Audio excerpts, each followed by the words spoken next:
speakers we have for all the sessions. So today I will be speaking first, talking about the UNSDGs and some of the future trends, and about UNESCO and United Nations. And after my speech, we will have Dr. So and Professor Zhu talking about two different aspects around the topic of sustainable cities. So one of them will be smart civil engineering solutions for sustainable cities, and the other one will be promoting carbon neutrality through innovative energy solutions. So one will be about civil engineering, the other one will be about energy. And the third session will be tomorrow, from tomorrow 4 o'clock to 5 o'clock Hong Kong time PM. We have speaker from UNESCO. We have Dr. Elton, the program specialist communication and information sector in UNESCO, who will be talking about multiverse lightening sustainable cities. Use constructing UNESCO media and information literacy cities. So this is in short, MIL, media and information literacy cities. So if you're interested, you can do a little bit of like pre-session review about MIL cities today before the session starts tomorrow. And after Dr. Alton's speech, we will have Ms. Yumi Fan, who is a Green Citizens Youth Ambassador of UNESCO Hong Kong Association. She's working in the property management and constructing sector, and she will be talking about the case studies of smart and sustainable cities, especially from the case of Hong Kong.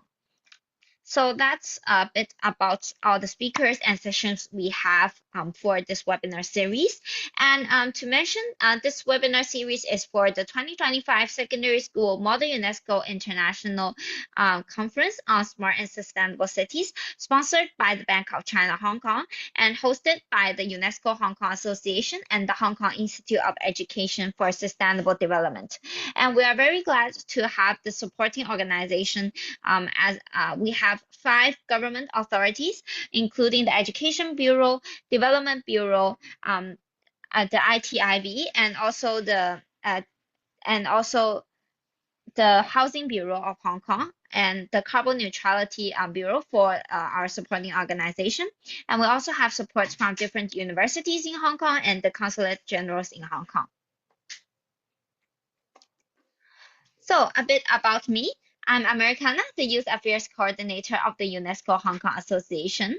I'm also a UNSDGs certified teacher to teach about the topic I will be speaking for today.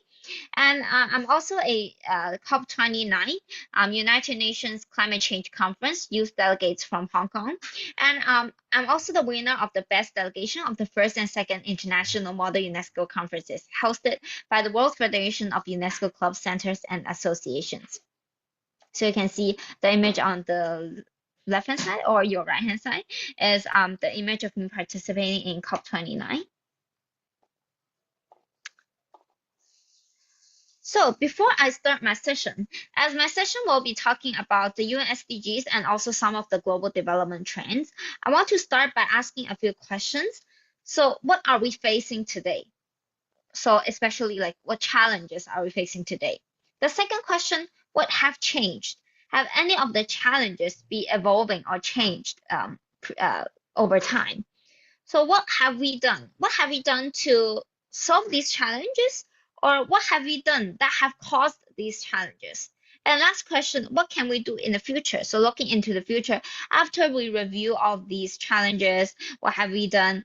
What can we do in the future to improve our current status of the world or to achieve sustainable development in the future? So these are the 4 questions that I want you guys to bear in mind from the beginning of the session. And also, these questions will be the structure of my presentation today. So the first question, what are we facing? What challenges are we facing today? So I would like to talk about the World Economic Forum's Global Risks Report. So this report probably is an overview of what kind of risk and challenges is the world facing, and it also projects a bit into the future. So it's based on surveys, right? So it's published by the World Economic Forum, and it's published every year. So it reviews the situation every year. So this one is the latest one from 2025, the 20th edition. So if you look at, so this is figure B from the report, current global risk landscape. So it says, please select one risk that you believe is most likely to present a material crisis on a global scale in 2025. You can see that from the survey, the highest percentage, so most people think that state-based armed conflict will be the most severe risk in 2025, so in today. And ranking at the second place is extreme weather events, and the third place is geoeconomic confrontation. So I'm not sure how much you agree with this. So this is about today, like 2025. But if we look at, so I prepared another one. So if we look at figure C, it's about how the respondents project for the risk that will make the most severe impact over a 2-year period or a 10-year period. So in 2 years' time, so in 2027, how people perceive will be the most severe risk. You can see that in 2 years' time, many people think that misinformation and disinformation will be the most severe risk. And the second one is extreme weather events. The third one is state-based armed conflict. So there are 5 risk categories. So on the left-hand side, you can see there's the economic risk in blue, the environmental risk in green, and then we have the geopolitical in orange, the societal in red, and the technological in purple. So we have 5 categories. And I want you guys to try to scan this QR code, and I want you guys to rank the risk categories for me. In 10 years' time, what will be the most severe risk? What do you guys think? So I'll give you guys around 2 to 3 minutes to do this task. So you can try to scan this QR code, and we have a slide that will demonstrate the answers.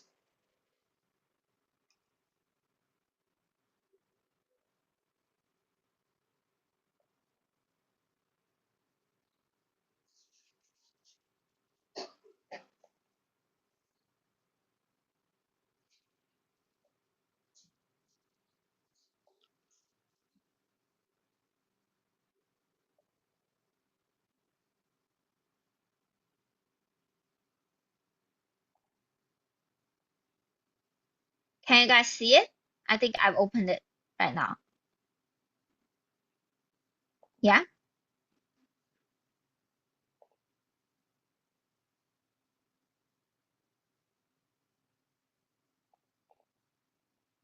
Okay, just let me switch my share screen so you guys can all see what the participants think.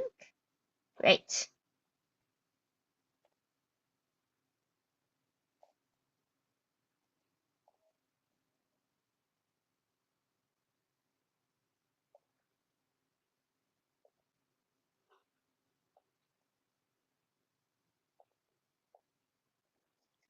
So there are a few participants who participated in the previous the Model UNESCO Student Coordinator training.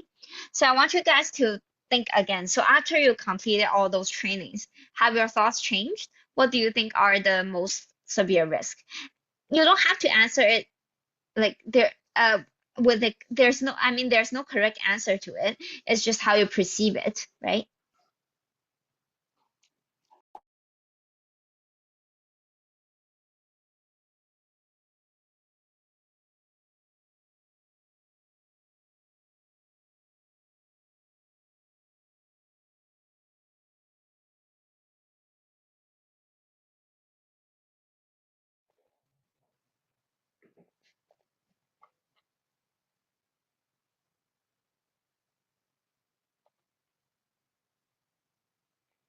Okay, let me see how you guys answered.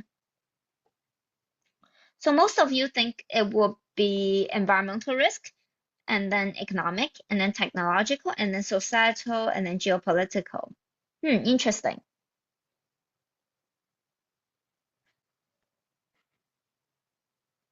Okay, great. Let me just go back to my presentation. So let me reveal the correct answer.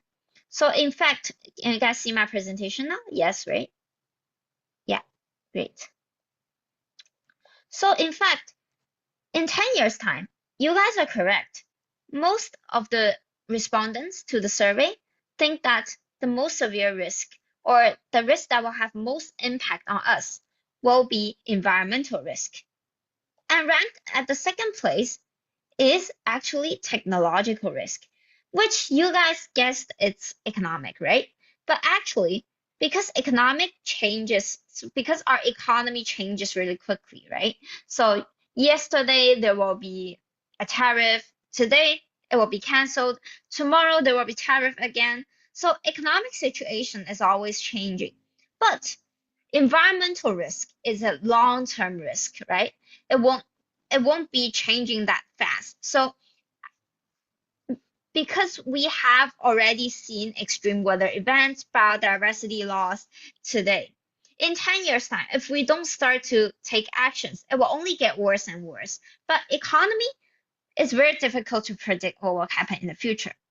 So you can see that economic risk, which are the blue ones, completely disappeared in the top 10 risk in 10 years or even in 2 years time.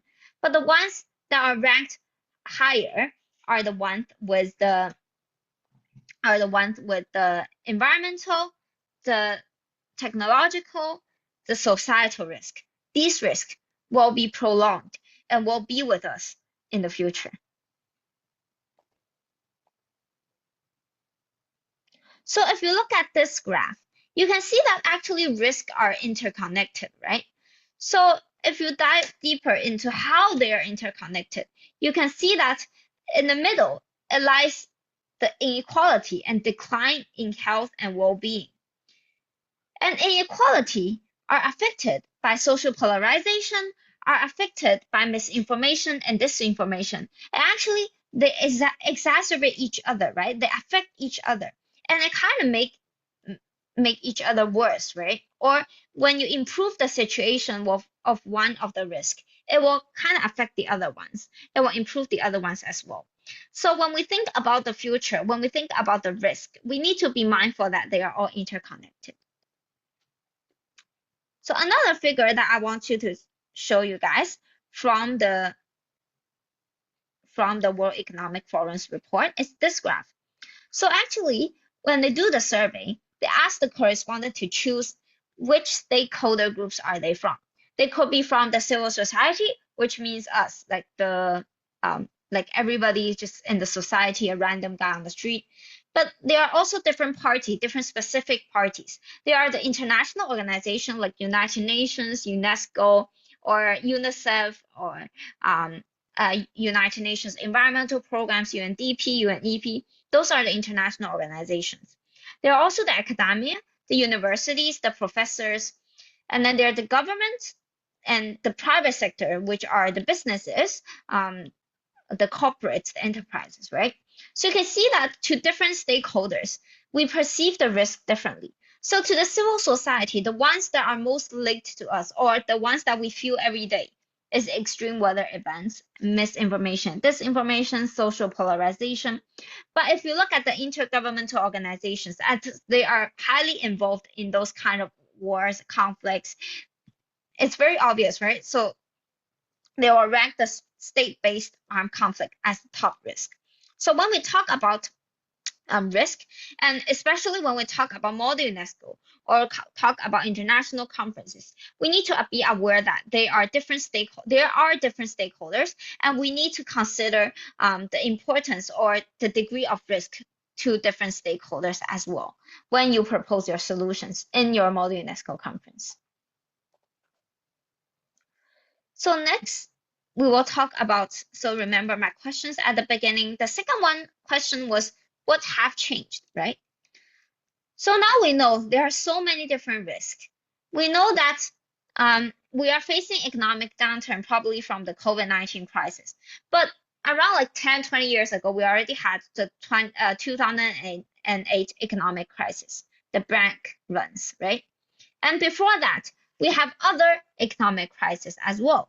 So over those many years, over those histories, are the risks changing? Are we facing the same risk, or are we facing different risk, right? So this is a question that I want you guys to go back to. Just give me a minute. So if you could go back to the Slido, and let me just share my screen again.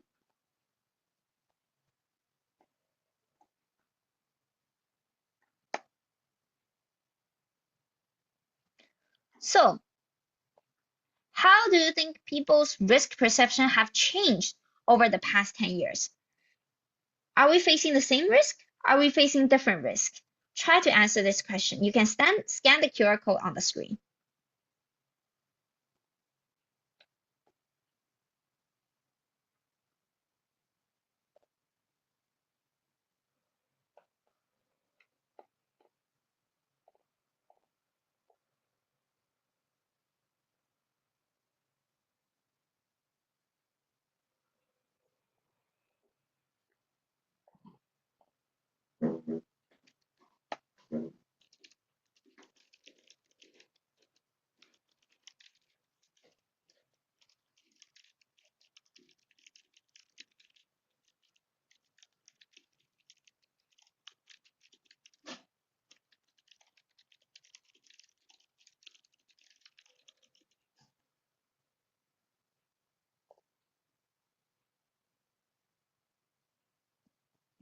They have definitely become more aware.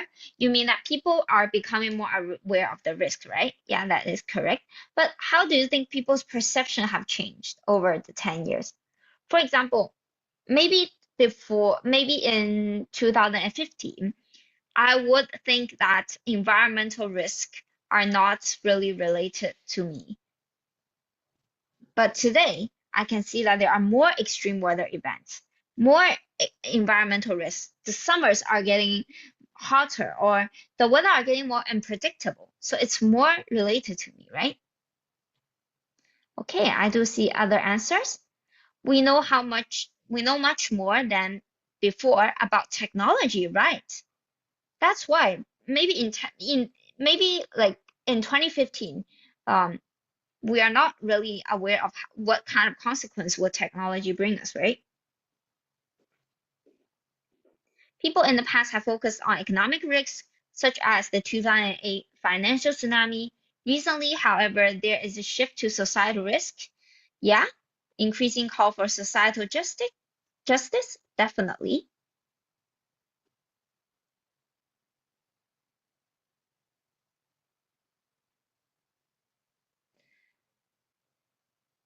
Most people normalize less risk. Okay, okay, great. US tariff is destroying. Okay. Maybe let's not talk about specific countries, but generally all the risks, right?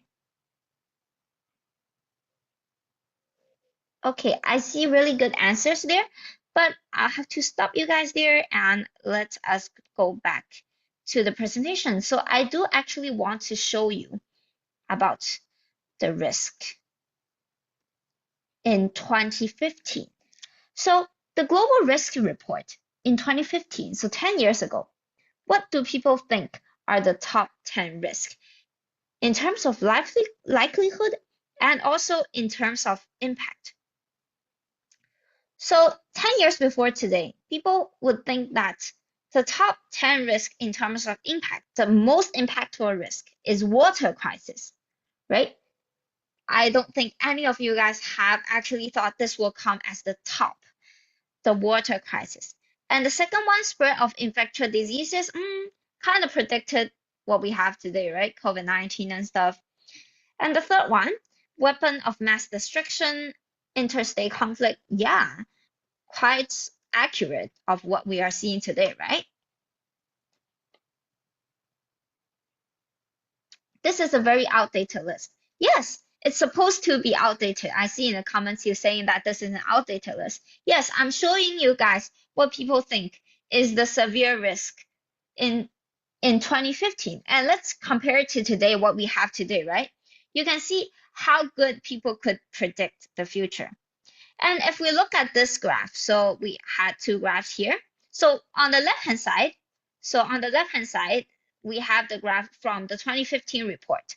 So you can see that in 2015, if you look at for the next 18 months and the 10 years time, what do people perceive as the risk that is going to be most impactful? And on the right-hand side, we can see it's the figure from 2025 report, so from this year's report.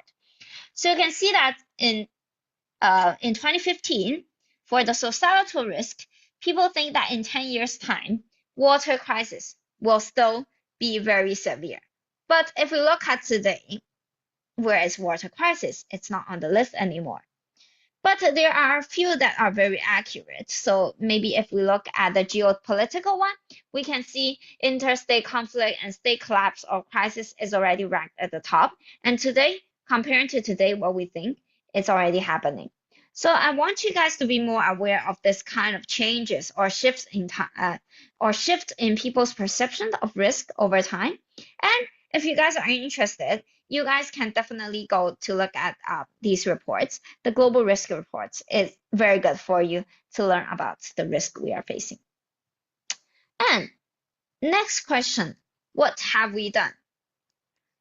So actually, this year marks a very important milestone for the United Nations. It's the United Nations 80th anniversary.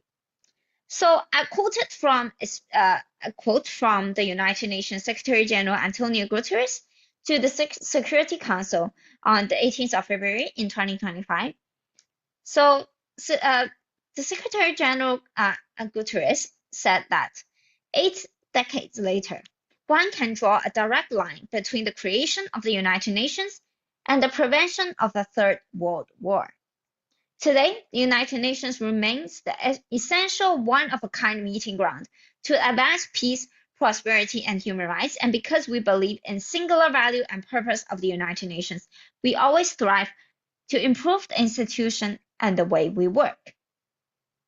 So despite all the risk we are facing, 80 years of effort by the United Nations, we have actually achieved a lot of things. So let me introduce a bit about the United Nations. So it is an intergovernmental international organization founded in 1945. Its member states has grown from 51 in 1945 to 119 today. So almost all of the countries in the world today are a member of the United Nations. And actually, if any new states are wishing to join the United Nations, they need to submit the application first off to the United Nations Security Council, and then the Security Council will pass the application to the General Assembly. So they need to be recommended by the Security Council first. And then all of the work of the United Nations are actually guided by a document called the Charter of the United Nations. So our main purpose is to keep peace throughout the world, to develop friendly relations among nations, to help nations to work together to improve the life of poor people, to conquer hunger, disease, and illiteracy, and also to be a center of harmonizing the action of nations and to achieve these goals. So in order to actually achieve this kind of ambitious targets, we have a big system, a very complex system, have different bodies or specialized agencies in this system actually working towards the same goals, right? So for UNESCO, we are one of the specialized agencies. So if you can see my mouse on the share screen, you can see it's pointing to UNESCO. So we are right here, one of the specialized agency. But in this big family, we have many different friends working with us together, but working on the different aspects. For example, on the environmental aspect or on the social development aspect. But for us, we are focused on education, science, and culture.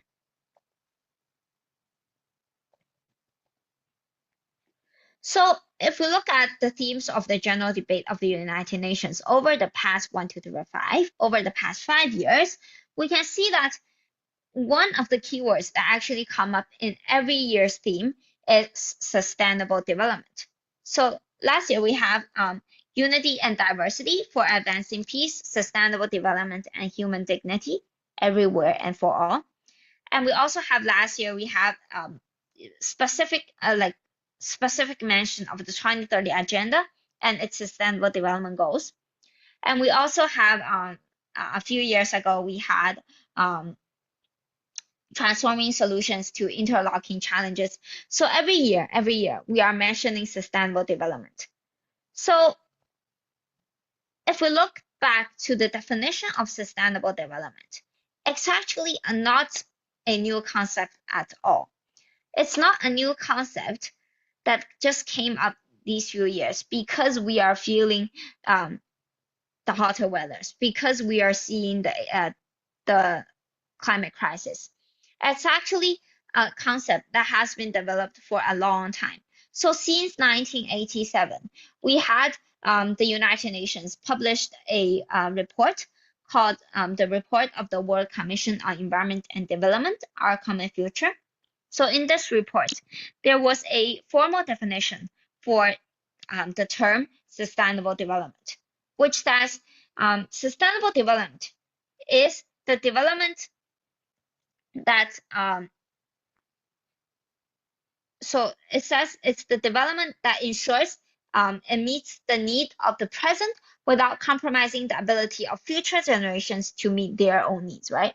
So it's about, so if in one word we need to describe sustainable development, it should be intergenerational equality, right? So it's about our future generation needs to have the same ability to satisfy their needs comparing to what we have today.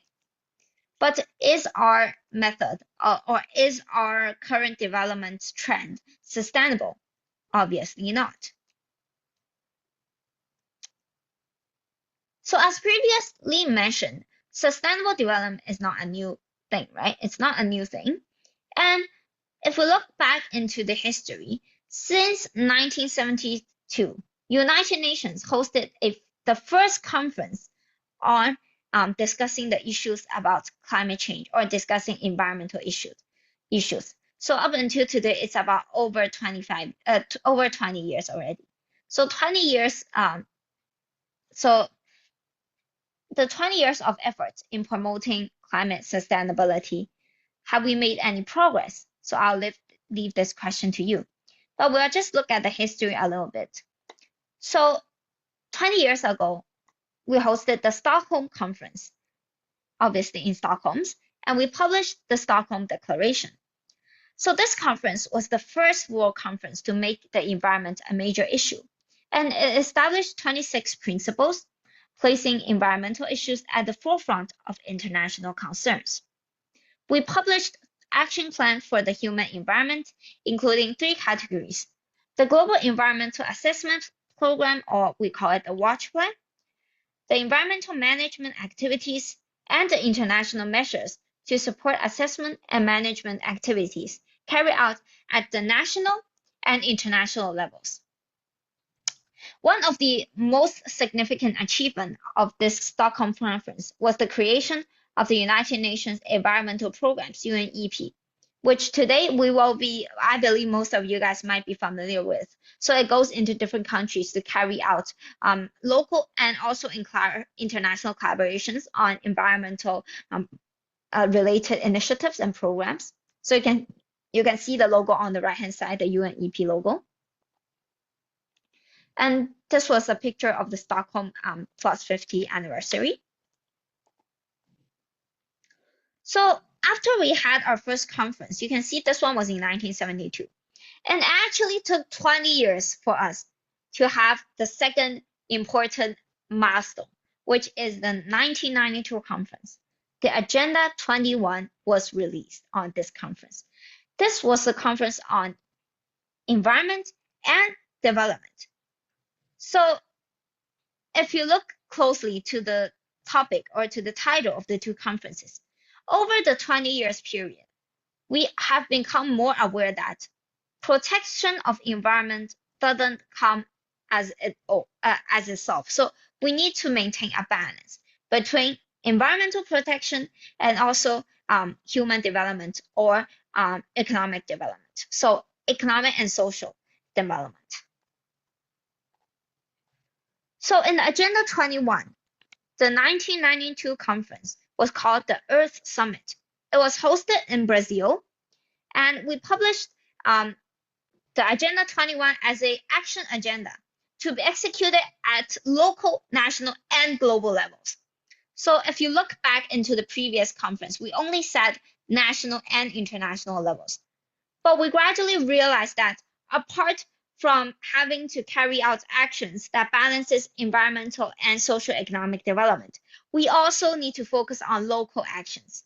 So we need to have tailor-made actions that take into consideration of local situation and local context. And this is also very important when you guys are preparing for your Model UNESCO speech or Model UNESCO presentation. You need to consider which country, which delegation are you representing? What is their local context when you are developing solutions for them, right? So in the Agenda 21, we said that we want each local government to draw its own local Agenda 21, to have its own blueprint for a sustainable development by 2000. And we have 4 sections in the agenda, including the socio-economic dimension, the conservation and management of resources for development, the strengthening of the role of major groups, and also the means of implementation. So you can see that there's more focus in terms of how each government could play their role, how we could actually implement these goals into actual solutions, into local plans, local actions, right? But actually, our target was a bit too ambitious. We wanted to achieve global sustainable development by 2000, but did we succeed in doing so? You can give me an action or you can type in chat. Do you think we have succeeded? Yes or no? No, right? Yeah, I can see many of you guys think that we didn't manage to actually achieve those. Yes, let's cross it out. But we need to have a new set of goals, right? So although we couldn't achieve it in 2000, time still goes on, right? We have to move on. We still have to do something to achieve sustainable development, but we have to do it in a better way. So you can see that in the Agenda 21, what we had is a document. And what we had was ambitious goals. And we want governments to do it, to carry out local actions. That turns out to not be efficient. So we made some changes. We had a set of concrete goals and targets now. In 2000, we released the Millennium Development Goals in the Millennium Declaration. So now we have 8 goals. We have more narrow or more specific goals to focus on. The first one being eradicating extreme poverty and hunger. Second one being related to university primary education. And then we have promoting gender equality and empowering women. And then we have reducing child mortality, improving maternal health. We have combating HIVs and AIDS. And we also have Goal 7, ensuring environmental sustainability, and Goal 8, global partnership for development. And we wanted to achieve these goals by 2015. We gave ourselves 15 years to achieve these goals. But do you see any problems, or do you see any problems in these goals that might not have made it that efficient? So obviously, let me just tell you guys, obviously at the end, we didn't manage to achieve all those targets, right? So there were 18 targets actually in these 8 goals, and we only achieved 5 out of 18. You can see most of the targets are in red. So we only achieved 5 out of 18 goals, or 18 targets. But can you see any reasons? What do you think is the problem? Try to write your answers in the chat. What do you see as the problem in the Millennium Development Goals?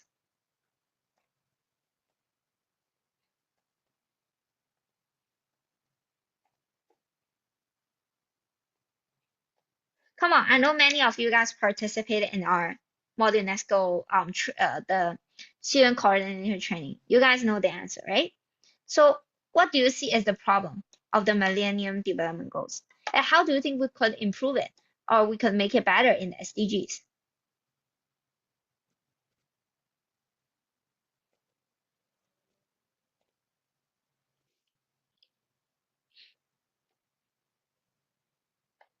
They have a high goal for themselves. Mm, that makes sense. Anything else?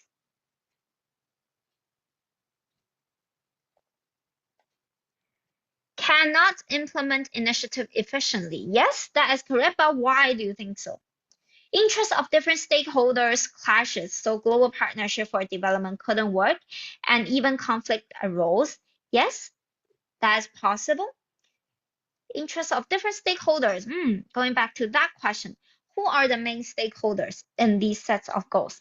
If you look at the goals, are they how many of the 8 goals are social? How many of them are economic? How many of them are environmental?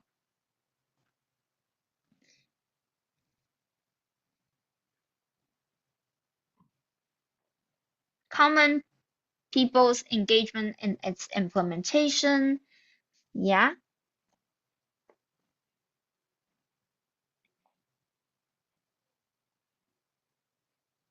Okay. So I do have good answers, and I want to point out a few of them. So why did we fail? So first one, you can see that there is no specific system of benchmarking process. We have a very ambitious set of goals for 15 years of duration. But if we do not have a system of benchmarking progress during these 15 years, how are we going to make sure that we are on progress? We do not have that benchmarking, right? We do not have a specific, for example, I want to reduce, so for example, let's take one of the goals. Goal one, eradicating extreme poverty and hunger. I want to reduce the number of people living in extreme poverty by 50% in 2050. That might be one of the targets, but we do not have a benchmarking target for every separate period of time, right? We might do 30% reduction in like 2008 and then 50% reduction in 2015, but we did not have that. So that's one reason. The second one I want to mention is a lack of clarity over job responsibilities at different levels. So those goals are on international levels. But if we look at who are they focused on, which stakeholders are they focused on, we can see that most of them are social goals, right? So where are the developed countries? Those goals are mostly for developing countries, right? So they are focused on um, how we can leave no one behind, or how we can make sure that everybody will be on the same level. But when developed countries see these goals, they will feel like they have the obligation or they need to make contribution to the developing countries to achieve these goals. But what are the benefits to them? They do not see it, right? So it's not putting everybody on the same table. So everybody are not feeling like they are in the same game. They are not equal, right, in this game. So there's lack of job responsibilities. The third one, shifting roles of organizations in managing the strategies and plans. So that is very, very important. Different organizations. So you saw that the United Nations was a very, very big family, right? So different organizations or different specialized agencies should focus on something that is of their specialties, right? So they should know that what are the areas they should be focused on. For example, the UNEP, they should do the environmental stuff. The UNDP, they should implement development programs. But they didn't have a plan for that. The third one, insufficient finance, limited human resources. And the fourth one, sorry, that was the fourth one. And the fifth one was weak governance and the lack of transparency. So with all these reasons, we reviewed them at the Rio Plus 20 conference, at the United Nations Conference on Sustainable Development. And after we review all those, In 2015, we published a new set of goals called the 17 United Nations Sustainable Development Goals. So there were 17 colors, and there were many, all of the member state countries of the United Nations actually committed to promoting these goals. So there are the big numbers. So so 2015, of course, very obvious, the year that the goals were established, right? How about 17? So 17 was the number of goals. So could anybody tell me what does the 169 means? Nope, it's not the number of countries participated. So remember I told you guys that there were about 190 something countries in the United Nations, right? So for these set of targets, almost all of the member states actually agreed to promote these goals. So it's not 169 countries. Do you guys have any other ideas? What does 169 represent?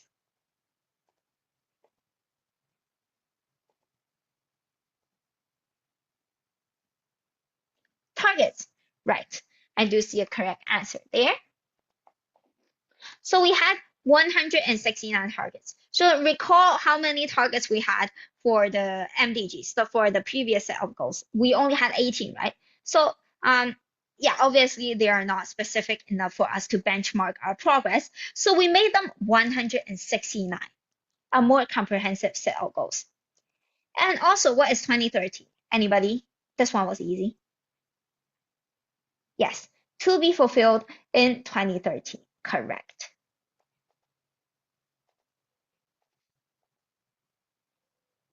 So in 2015, we released those goals, and all to be achieved by 2030.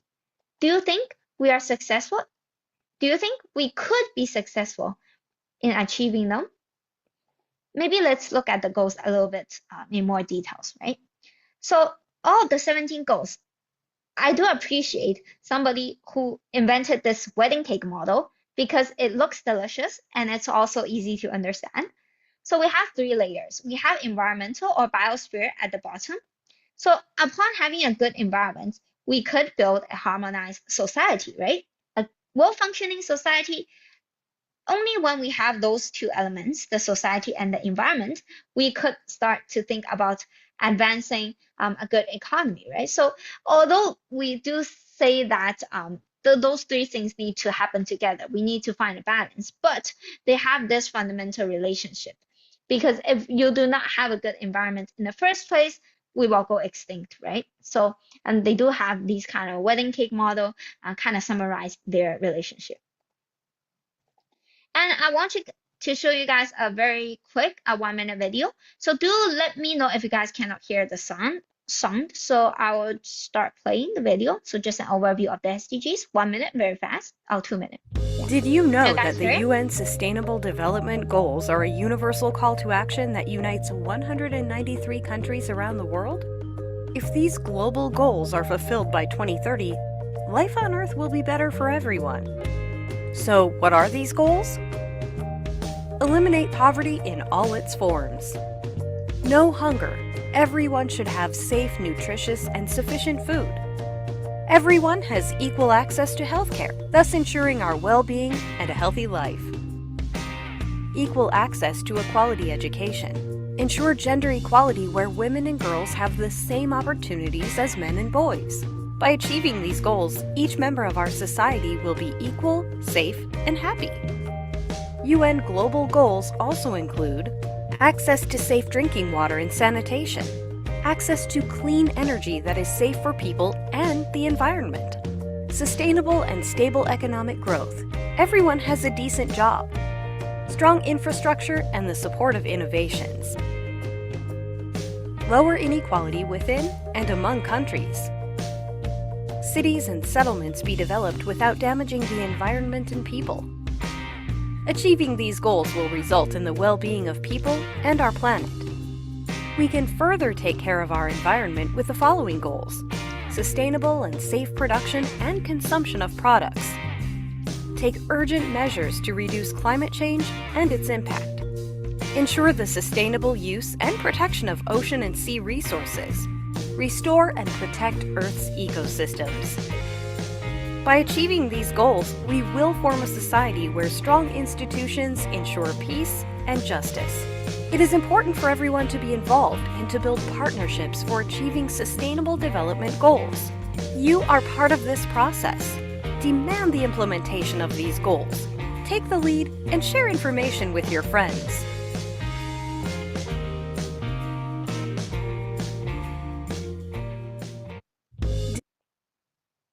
So the video shows you guys a bit of the overview of the SDGs, and also it calls for action for everybody to act together.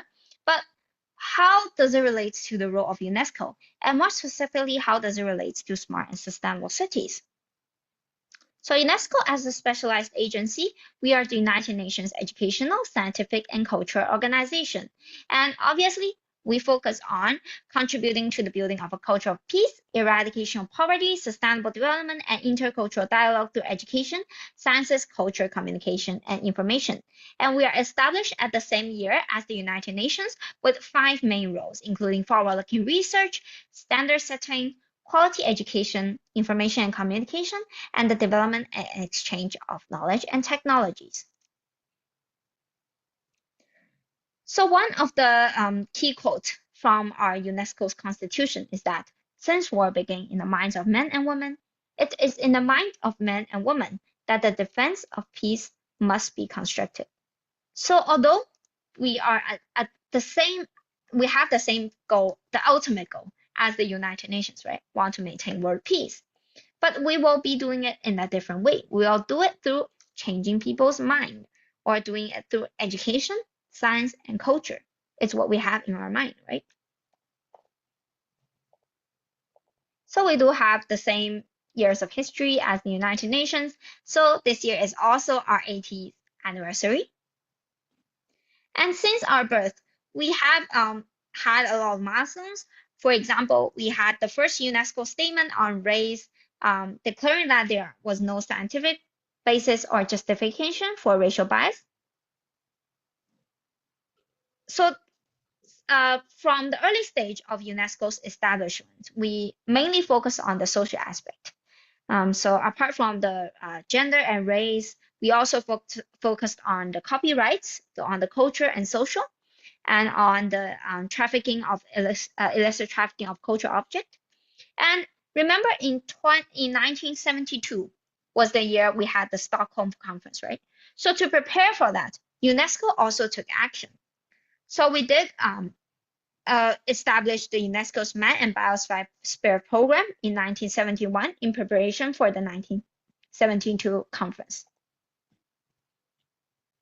And in later years, you can see that more initiatives have came up in response to environment. So mainly on the scientific aspect of UNESCO's role, and also education go through all of those goals. Just it relates to everything, right? So our domain of expertise include education, social and human sciences, communication information, ocean sciences, culture, and also natural sciences. So in terms of model UNESCO, we do have a general conference that is hosted once every 2 years. So you guys know that United Nations have their conference every 1 year, right? So for us, we have it every 2 years, okay? And in between these 2 years, we need to have a body or a sector of the organization that keep track of how well we are achieving our goals or our plans, right? So that is the executive board. That is their job. So in between these 2 years, we are responsible for managing UNESCO's roles and ensure that these organizations perform the functions in all areas of activities.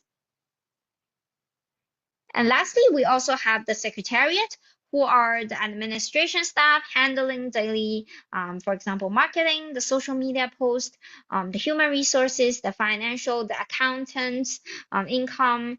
So those are the roles of the secretariat. So that's our organization structure. And in Hong Kong, we have the organizers for the Model UNESCO conference in Hong Kong. We have the UNESCO Hong Kong Association and its secretariat, the Hong Kong Institute of Education for Sustainable Development. So one is more project-based, so the other one is more on training programs and educational programs. So we also did many of the activities in Hong Kong in response to the global agenda. So in our international network, we do have the UNDCDSA, the United Nations Global Compact. We are a regional reporting member to the United Nations Global Compact. We are also an partner expert of the United Nations Industrial Development Organization, UNIDO, and we're also a member of SDSN Hong Kong. And also we have organized events and activities in response to many global initiatives, including COP29 conference, the United Nations Decade of Ocean Science for Sustainable Development, and etc., etc. So in Hong Kong, we have our school network and our professional network. So lastly, I want to ask you guys this question. So remember, so what we talked about was the challenges we are facing. Have the challenges changed? What have we done in the past 80 years of the United Nations and UNESCO? So the last question, so almost approaching the end of this webinar, I want you guys to think, what can we do in the future? So before you guys answer this question, I want you guys to interpret future in 3 different ways. First way is future in terms of timeline, right? So past, present, and future. The second one is futures. Because we have different possibilities, there are different ways that futures could evolve into, right? Futures, we have different possibilities. And the third one is futuring, because future is always changing, because what we do today affect the future, affect what happens tomorrow. So I want you guys to think about future and expand the concept to 3 different concepts: the timeline one, the future, the diverse possibility futures, and the always evolving, always changing future, the futuring, right? So think about future in these 3 ways. And lastly, I want you guys to try this. So there are many things you could do for each of the goals. So we have 17 goals, right? So you can actually take a quiz online. And according to the quiz, the United Nations will suggest you, will give you a unique image about your goals or your interests to be focusing on. For example, this one was mine. So you can see that I am someone that really loves the ocean, loves the environment, the life on land, and I'm also very aware of the electricity transition, about green energy, and about sustainable consumption and production. So this is just Kana's unique image. It's my goals. And it will suggest you about what can you do for each of the goals that you love. So for example, supporting smaller, local certified fish producers. So those are the ones that I might haven't thought about that I can do, right? So you guys can actually try it out. So you guys can scan this QR code and just take the last 5 minutes to maybe just try this out. And just you can let us know your result in the chat, or you can, just let us know what are your goals that and what you could do, what suggestion that the United Nations gave you in terms of what you can do for the future, right? So try to scan this QR code.